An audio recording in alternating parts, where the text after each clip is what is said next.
Hi, எங்கள் வீட்டோட காலை நேரம் பார்க்கலாமா? ஃப்ரைடே வெள்ளிக்கிழமைனாலே சோறு, சாம்பார், பொரியல் இப்படி தான் இருக்கும். ஆனால் இந்த அடிக்கிற வெயிலுக்கு 2 வாரமாக சாம்பாரே வைக்கிறதில்ல. ஏன்னா தயிர் சாதம், மோர் சாதம், சாதத்தில் தண்ணி ஊற்றி கூட கொடு அப்படிங்கிறாங்க. ஆனால் எனக்கு அந்த மாதிரிலாம் ஒரு நாளைக்கு மேலே தயிர் சாதம் சாப்பிட்டாலே பிடிக்காது.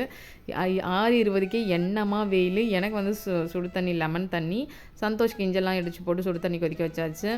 நான் இன்றைக்கி வந்து தேங்காய் பால் குழம்பு எப்படி வைப்பேன்னா, தேங்காய் எண்ணெய் ஊற்றிட்டு கடுகு, சீரகம் நல்லா வெடித்த உடனே வெங்காயம் போட்டு நல்லா வதக்கிட்டு கருவேப்பிலை, பச்சை மிளகாய், இஞ்சி பூண்டு பேஸ்ட்டு இதெல்லாம் போட்டு நல்லா பச்சை வாசனை போகிற அளவுக்கு வதக்கிடுவேன்.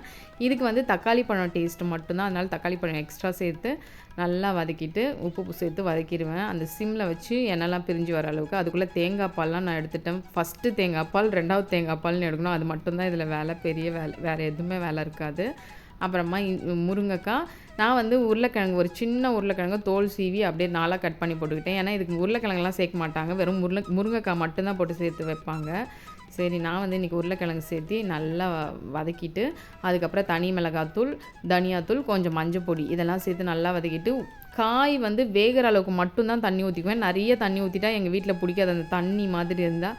அதனால் காய் வேகிற அளவுக்கு கொஞ்சமாக தண்ணி ஊற்றிட்டு மசாலா வாசனைலாம் போன பின்ன 2வது தேங்காய் பால் சேர்த்துட்டு, அதுக்கப்புறம் இறக்க போகிற நேரத்தில் ஃபஸ்ட்டு தேங்காய் பால் போட்டு ஒரு 2-3 மினிட்ஸ் கொதிக்க விட்டு அப்படியே விட்டுறணும். சூப்பராக இருக்கும் குழம்பு. இந்த பக்கம் வந்து கேரட், அதுக்கப்புறம் கேபேஜ் எல்லாம் பொரியல். காலைக்கு வந்து பிரெட் டோஸ்ட்டு. ஒரு தடவை செஞ்சு கொடுத்தா அதையே செஞ்சு கொடுன்னு கேட்பாங்க. அதனால் இன்றைக்கி காலையில் அதுதான் பிரேக்ஃபாஸ்ட். குழம்பு ரெடி ஆயிடுச்சு. சூப்பராக. பை.